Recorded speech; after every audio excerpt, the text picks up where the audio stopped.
So here are the top 3 best opening traps you can play against beginners to win against them easily. So so let's move on to the first trap. If your opponent starts off with f4, you can go e5, and if they take, you can play queen h4.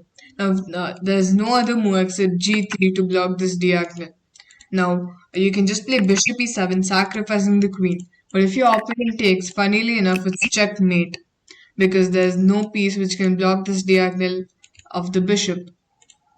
So let's move on to the second trap. Now you're going to play white and you're going to start off with e4.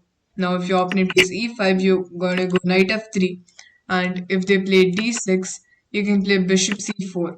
And after knight c6, everything is standard over here. It's the Italian game. So you just play knight c3. And after bishop g4, you can just play h3. They're trying to pin the knight to the queen. And if they take, actually, you're completely fine. After queen f3, you're still threatening a mate, and many people might just blunder knight d4, and after queen f7, you'll win. But that's not the trap. So after h3, if they go back, now comes the real trap. Because you can play knight takes e5, sacrificing the queen. But funnily enough, if they take it, you can just play bishop takes f7, and after king e7, knight d5 is checkmate. So let's move on to the third trap.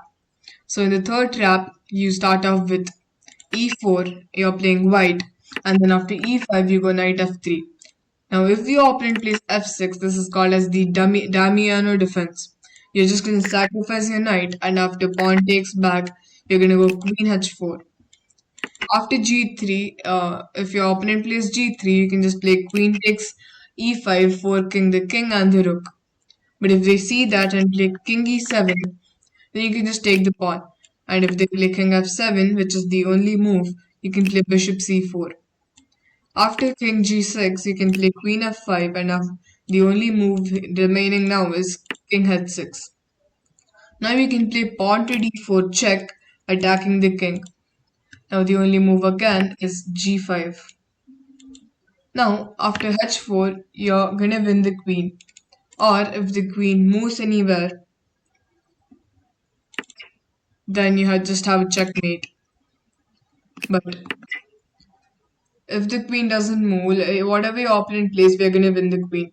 For example, if your opponent plays queen f6, we can just play bishop takes g5, and we can even win the queen. And there's a checkmate on board. After knight takes f6, we can just play queen g5, which is a checkmate. King cannot run away anywhere. So yeah, this was the video. I hope you liked it. Please subscribe to my channel because these videos take a lot of effort, and like the video if you liked it, and share it to your friends who play chess as well and when you beat beginners. Okay, see you in the next one. Until then, bye.